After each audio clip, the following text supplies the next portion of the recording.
은혜 받으실 그 하나님의 말씀은 저희 책 성경의 전서 1권 이렇게 나가던 대로 나가도록 하겠습니다. 12장 성품에 대해서 성격, 우리가 성품 하면 어려워요. 성품이 그렇다. 그걸 다른 말로 성격 이렇게 합니다. 성격.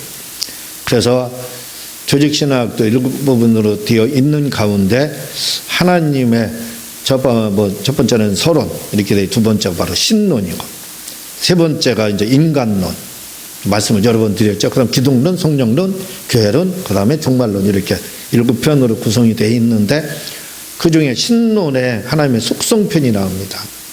하나님의 본질, 하나님의 속성 이렇게 나오는데 그게 뭐냐? 하나님의 성품이라는 거예요. 그러니까 하나님이 어떤 분이냐 이거 알고 싶으면 하나님의 속성, 하나님의 본질에 해당하는 그 속성을 알면 돼요. 하나님의 본래 성격은 어떤 성격이냐, 그걸 알면은 우리가 이해가 쉽다고 말씀을 드렸죠. 그리고 또 우리가 성격도 배워야 된다. 또 성격도 타고나는 것도 있지만 또 이름에 의해서 정해지는 경우가 더 많다라고 이야기를 제가 말씀을 드렸습니다.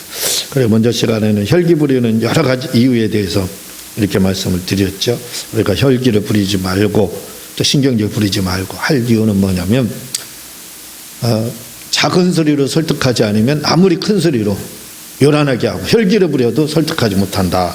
그런 말이 있기 때문에 절대로 혈기를 여러분들이 부려서는 안 된다. 이렇게 말씀을 제가 드렸습니다.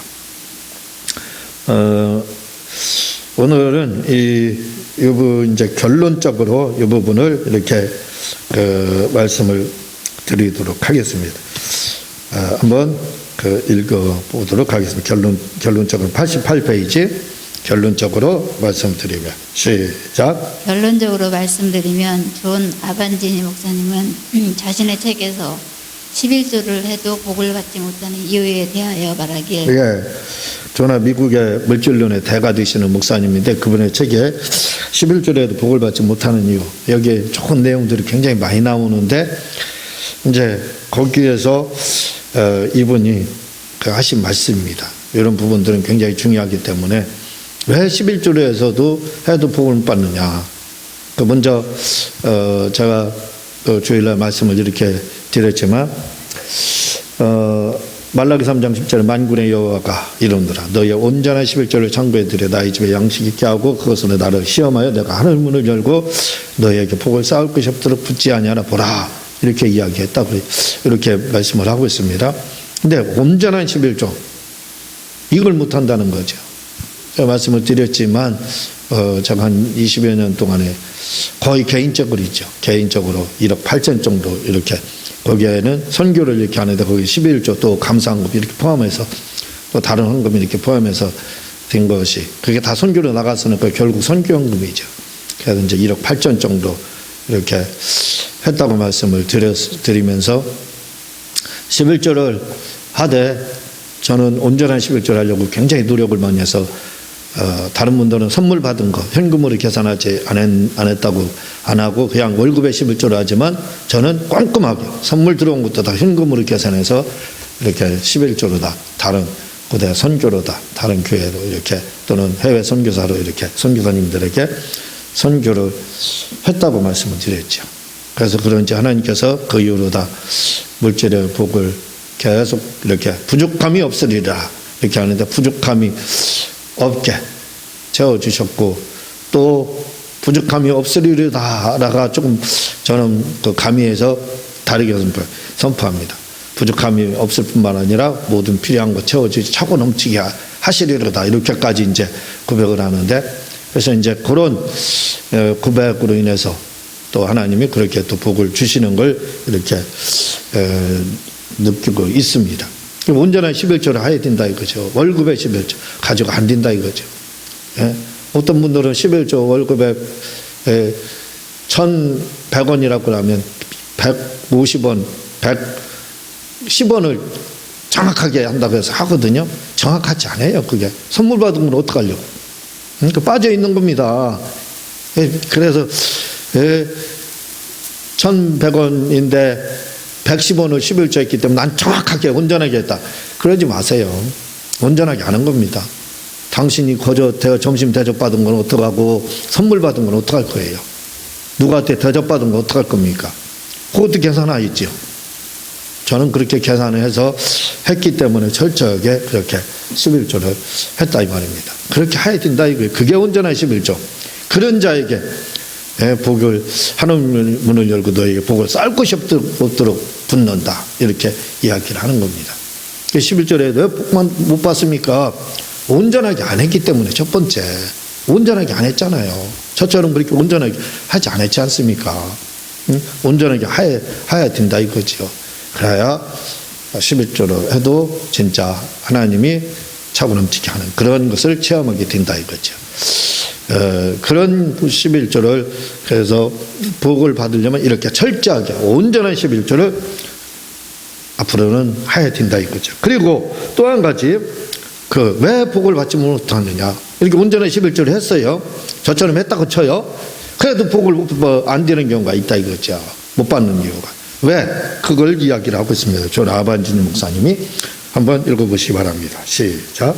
하늘문을 빨리 여는 방법은 내 소원을 버리고 아버지의 소원을 가지면 된다. 왜 못 받느냐? 내 소원을 가진다 이거죠.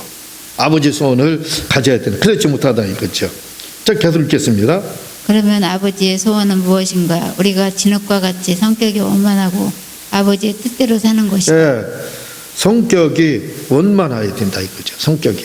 지금 아반지니 목사님이 하는 말씀이에요. 아버지의 뜻이라는 게 뭐냐? 우리가 성격이 원만한 걸 말한다는 거예요. 뭐 또 그 문자적으로 믿는 거 이것도 저처럼 온전한 11조 하는 거 문자적으로 그대로 했잖아요. 선물 받은 것까지도. 또 점심 대접 받은 거 뭐 이런 기타 등등 어쨌든 다 그걸 현금으로 환산해서 11조를 이렇게 했다 이거죠. 그렇게 온전한 11조를 저는 한 것. 그거 한 가지 그거 말하고 또 한 가지는 뭐냐면 바로 성품을 말하고 있다 이거죠. 성품. 하나님은 사랑이시다. 하나님은 인자시다. 하나님은 자비로우시다. 이게 하나님의 성품이시거든. 하나님은 선하시다. 사랑이 많으시다. 인자. 이게 성품. 그게 바로 아까 말씀드렸죠. 신론의 조직신학 신론에 해당하는 거예요. 하나님 그런 분이라 이거죠. 그런데 요즘에 그 정강 목사님이 하나님 까부르면 죽어. 요것 때문에 이제 교단에서 벌떼 우죽순으로 벌떼처럼 일어나서 이제 막 그것 때문에 하나님의 신성을 모독해서 이단으로 정죄하려고 하는 그런 기류가 보이거든요. 근데 참 그게 어리석은 겁니다. 그분들이. 왜냐면요. 구약의 하나님은 근엄하신 분이에요. 아주 그 조선시대 양반 같은 분입니다. 비가 와도 절대로 뛰지 않고 테니스를 하더라도 구경하는 것이 운동이고 옛날에 그랬잖아요. 테니스 뭐하러 힘들게 땀 흘리냐. 저 종들 갖다 운동시키고 구경하는 거. 그걸 그 조선시대 그 근엄한 아버지 그게 계속 근엄한 아버지의 상이 우리 조선시대 지금 우리 한국의 아버지의 상입니다. 그러니까 우리는 아버지 그런 아버지에 대한 개념이 그러니까 잘못된 개념을 가지고 있는 거예요. 아버지 하면 근엄하신 분. 구약의 하나님 아주 근엄하신 하나님 이렇게 생각해요. 그래서 아버지는 마치 임금 같아요. 임금 같아요. 아버지가 아니에요. 그 아버지가 아니라 임금입니다. 말하자면. 그러니까 아버지 앞에 쩔쩔매고 막 빌고 그런 모습들 그게 아버지 상이에요. 그래서 막 기도할 때도 정자들 무릎 딱 꿇고 그렇게 하는 거 그게 아버지 상입니다. 이 잘못된 아버지 상이에요. 우리를 아버지라고 하나님을 부른다고 했어요. 아빠라는 뜻입니다. 아빠. 그러니까 현재적 신학적인 개념은 구약은 아버지가 근엄했다고 치더라도 신학적인 아버지는 지금의 아버지는 그런 아버지 상이 아니라 뭐예요? 아빠라는 겁니다. 아빠가 지금 어떤 아빠예요? 아빠는 저도 아빠입니다. 우리 애들 우리 7 식구였죠. 우리 누님 20년 동안 같이 있고 지금 조카도 20년 같이 있다가 결혼해서 보냈잖아요. 우리가 양육해서. 그리고 또 우리 애들도 있습니다. 그러니까 이렇게 애들을 우리 애들 3명 있는데 이렇게 키워봤어요. 그 막내는 저한테 뭐라고 그랬냐면 이렇게 말했습니다. 한 2번 정도 한 걸로 알아요. 아빠 까불면 죽어. 저한테. 아빠 까불면 죽어. 저한테. 어렸을 때요. 그런데 그 말을 들었을 때 저는 구약의 하나님처럼 징계탕장 이놈 그놈 하신 아버지로 그런 생각이 들지 않았습니다. 오히려 너무 기뻤어요. 너무 기뻤어. 왜? 제가 막 걔를 억압하고 두드려 패고 아동학대나 하고 했어봐요. 걔가 어디 아빠한테 아빠 까불면 죽어? 이렇게 했겠느냐 이거예요. 예? 아빠하고 너무나도 가깝고 진짜 아빠. 요즘 아빠들은 아빠 막 올라타고 막 그러잖아요. 아빠 머리끄댕이 자꾸 늘어지고. 그렇다고 해서 그 아빠들이 요즘에 아빠들이 이놈 어디 상투자 건드냐 버리장머리 없는 놈 그렇게 하는 아빠 도대체 어디 있어요? 조선시대는 있었어. 구약에는 그런 분이요. 그러나 지금은 그렇게 막 올라타고 막 기대기 자꾸 늘어지고 코를 막 후벼파고 해도 예뻐요. 아빠 까불면 죽어. 그 얘기했는데 우리 아들이 얼마나 예뻤는지 몰라요. 저는 너무나 좋았어요. 왜? 얘가 나를 진짜 아빠로 생각하고 있구나. 친밀하게 생각하고 있구나. 예? 저는 오히려 그런 생각이 들더라 이거죠. 그래서 그런 진짜 친밀한 관계가 유지가 되는 겁니다. 그게 진짜다 이거죠. 진짜. 뭔 얘기를 하다 이렇게 하나님은 사랑이시다. 하나님이 인내로 인자하시다. 그 사랑의 그 하나님이 아빠라 이거야. 아빠적 개념이라 이거예요. 지금은요. 응? 아빠 까불면 죽어. 이렇게 한다고 해서 하나님이 근엄하게 이놈아! 그렇게 하느냐 이거죠. 아니라 이거예요. 그렇게 하지 않습니다. 이놈이 나를 바로 알고 있구나. 나를 진짜 아빠로 생각하고 있구나. 아저씨한테 그렇게 맞아주지 아저씨. 나를 저거 아저씨로 생각하지 않고 있구나. 나를 아빠로 진짜 생각하고 있구나. 이렇게 생각하신다 이거죠. 오히려. 지금의 하나님은 우리 아빠로 생각해야 돼요. 아빠. 근엄하신 구약의 하나님이 아니라 이거 조선시대의 아버지가 아니라 이거예요. 성경은 그거 늘 말하고 있지 않습니까? 그런데 우리는 오해하고 있어요. 그 아빠 앞에 우리는 내가 목사가 됐든 목사 할아버지가 됐든 장로님 할아버지가 됐든 우리는 그냥 우리 아이가 저한테서 막내가 애롱 때 저 애교를 부리고 재롱 떨었던 것처럼 재롱 떠는 거예요 우리요.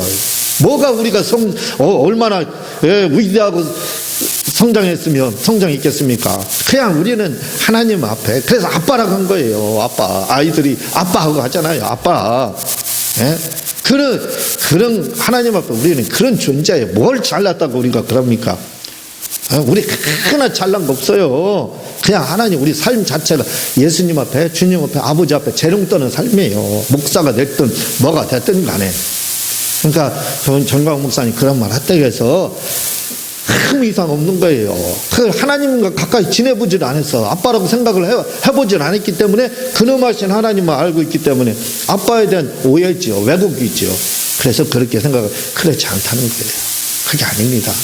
하나님은 인애로우시고 자비로우시고 사랑이 많으시고 그게 하나님의 속성이라니까요. 성품. 하나님의 성품. 오늘 성품에 대해 나가고 있지 않습니까? 그걸 기억을 우리가 해야 된다 이거죠. 그래서 계속 읽겠습니다. 그러면 아버지의 뜻은 무엇이냐?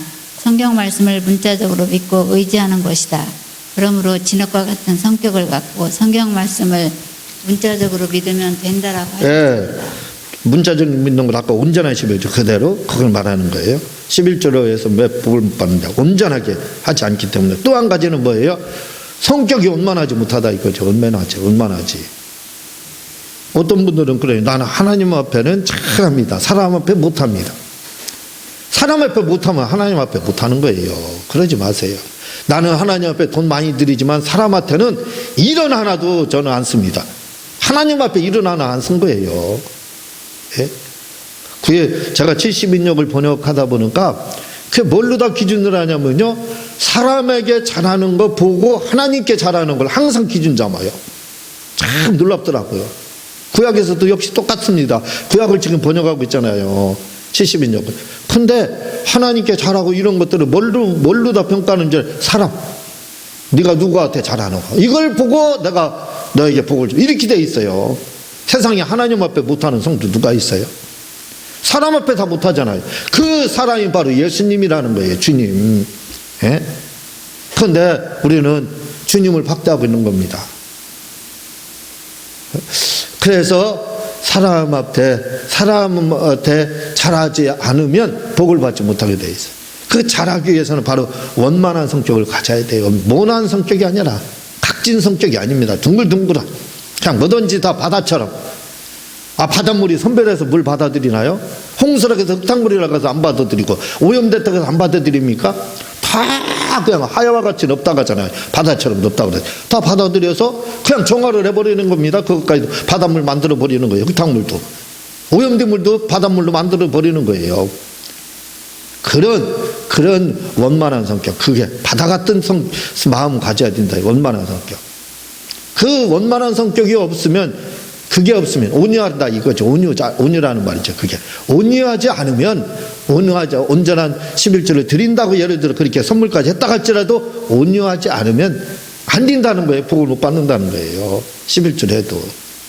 예? 온전하게 한다 할지라도, 선물까지 한다 할지라도 성격이 온유하지 않으면 안 된다는 거예요. 제 말이 아니라 존 아반지니 목사님 말입니다. 온유해야 돼요. 성격이요. 온유한 거, 부드럽고 원만한 거, 친절한 걸 이걸 말하는 거죠. 온유가 뭐냐? 친절한 거, 부드러운 거. 그냥 간단하게 생각해도 돼요. 친절한 거라고 생각하면 돼요. 친절한 게 온유입니다. 그래서요, 이스라엘에서는요, 속담이, 이스라엘 격언에요, 최고의 지혜는 친절이다. 예? 친절한 사람은 지혜로운 자다. 가장 지혜로운 사람은 친절한 자다. 이런 막 속담들, 친절에 대한 게 굉장히 많이 나와요. 예? 중국의 격언에는 웃을 줄 모르면 장사하지 마라. 친절할 줄 모르면 장사하지 말라. 그렇게 돼 있어요. 그렇게. 이렇게 중요한 겁니다. 친절이. 예? 그러니까 이스라엘에서 최고의 지혜가 뭐냐? 지혜로운 사람만 친절하다. 최고의 지혜는 친절이다. 지혜로운 사람만 친절하다. 이런 격언들이 많아요. 그러니까 최고의 지혜가 뭐냐? 지혜의 최상봉, 최위에 있는, 피라미드 맨 위에 있는 거, 지혜 중에 위에 있는 거, 친절이라는 거예요. 원만한 거, 성격, 온유한 거, 그걸 말하고 있어요. 그러니까 온유하고 친절한 것이 바로 최고의 지혜를 가졌다는 거예요. 그러니까 내가 지혜로운 사람인지 아닌지는 친절하느냐 안 하느냐, 그걸 봐야 돼요.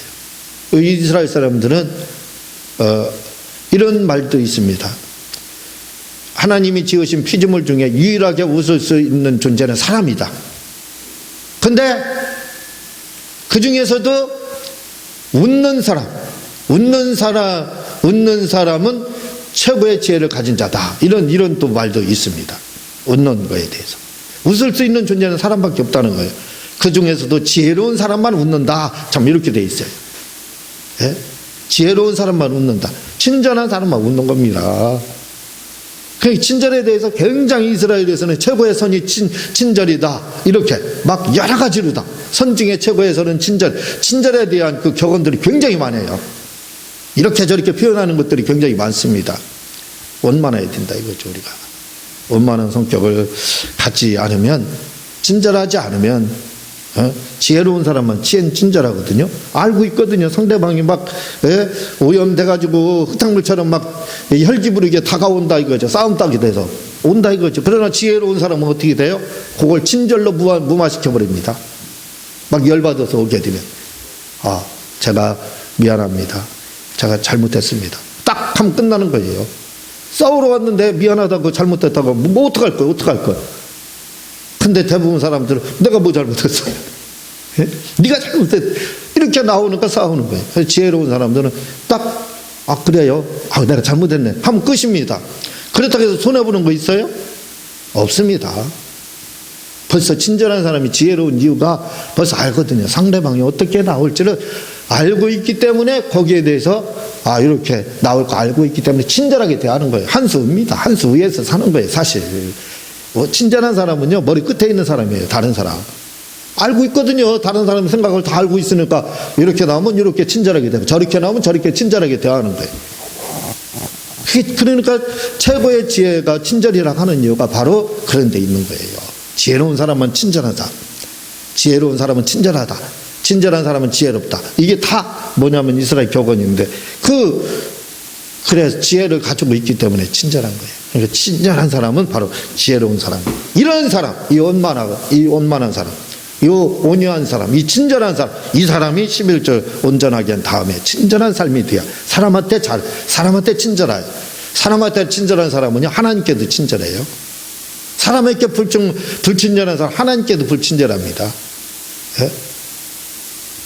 그러니까 사람에게 친절한, 모든 사람에게 친절한 사람만 지혜롭고 그 사람이 바로 온전한 11조라면 복을 받는다, 이 말입니다. 계속 읽겠습니다. 다시 말해 우리가 11조를 드려도 복을 받지 못하는 이유 중 한 가지가 바로 성격이 원만하지 못해서 그렇다는 것입니다. 또한 어느 분은 말씀하시길 내성적인 사람은 속으로 독을 품고 있는 사람이라 봐야 한다고 했습니다. 11조는 그렇고요. 내성적인 사람. 이 내성적인 사람들은 어떤 경우를 보게 되면 겉으로 보면 굉장히 내성적인 사람들이 좋아 보이죠. 물론 그런 것도 있어요. 그런데 사실은 속에 폭탄 하나 가지고 있는 겁니다. 폭탄 하나. 언제 터질지 모르는 시간 폭탄이에요. 시간 폭탄. 그게 좋은 게 아니에요. 그게요. 그냥 무조건 막 참고 그러는 건 그 지혜로운 거 아니에요. 그게요. 지혜로운 사람은 어떤 경우가 있어도 참는 게 아니라 친절하게 대하는 거예요. 친절하게. 알고 있으니까. 그러니까 내성적인 거랑 다른 거예요. 그렇죠. 내성적인 건 무조건 그냥 썩은 물도 받아들여서 썩은 상태에서 받아들이는 겁니다. 구정물이 계속 타는 거랑 똑같은 거예요. 그러니 속에 막 울분, 혈기, 그런 악한 성품들이 막 쌓여 있는 거죠. 그래서 어느 순간에 이게 한 번에 폭발 탁 하면 끝나는 겁니다. 끝나는 거예요. 엄청난 거예요. 위력이. 근데 그게 아니에요. 지혜로운 사람은 친절하기 때문에 내성적이더라도 그 감정이 쌓여 있지 않아요. 혈기, 분노가 쌓여 있지 않습니다. 왜? 알고 대처하는데 무조건 받아들이는 게 아니라 알고 바다처럼 흙탕물 들어와도 바닷물 만들고 구정물 들어와도 바닷물 만들고 오염물 들어도 바닷물 만들기 때문에 문제가 될 수가 없어요. 전혀 문제가 되지 않습니다. 그런데 지혜롭지 못한 사람은 그렇지 못하다 이거죠. 이렇게 이런 부분들이 굉장히 중요하다. 내성적인 사람들은 바로 이렇게 잘못될 수가 있다 이거죠. 또 하나, 그래서 이렇게 내성적인 사람은 속으로 독을 품고 있는 사람으로 이렇게 봐야 된다라고 이야기를 하고 있는 겁니다. 계속 읽겠습니다. 다시 말해 속으로 시작.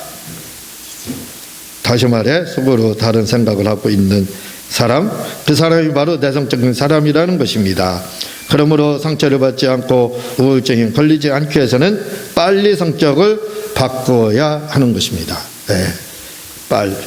이런 내성적이면 여러 가지 문제가 온다 이거죠. 언제 폭발할지 몰라요. 그러나 지혜로운 사람들, 친절한 사람은 받아들여야 다 바닷물처럼 다 받아들이면 바닷물을 만들어요. 그러나 내성적인 사람들, 친절함이 없는 내성적인 사람들은 구정물 통에 구정물 타는 거예요. 흙탕물 타는 거랑 똑같아요. 그게 언제 터질지 모르는 겁니다. 폭탄 가지고 있는 거죠. 그래서 우리는 내성적인 사람이 되어서는 안 돼요. 친절한 사람이 되어야 됩니다. 그래야 바로 이런 또 성격적으로 이렇게 폭탄 우울증에 걸리지 않고 이런 그런 상처를 받지 않는 그런 사람이 될 수 있다 이거죠. 이 시간 제가 기도하도록 하겠습니다.